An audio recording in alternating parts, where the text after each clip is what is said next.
ఈ రోజే డౌన్లోడ్ చేయండి. మీ ఫేవరెట్ షోస్ చూడండి. అంటే ఏంటండి, మా అమ్మని అవమానించినా తనకి ఇష్టం లేకపోయినా? ఏయ్!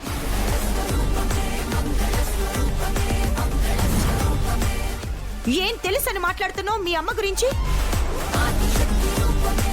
నీకేం తెలుసని మాట్లాడుతున్నావు నా కూతురు గురించి? ఎప్పుడు అవకాశం దొరుకుతుందా ఈ పెళ్లి జరగకుండా చేద్దామన్న నీ బుద్ధి నాకు మొదటి నుంచి తెలుసు.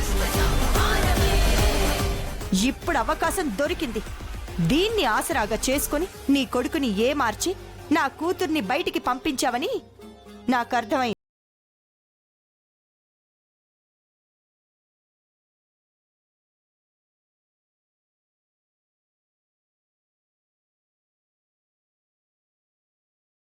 కంప్లైంట్ చేసొచ్చాం.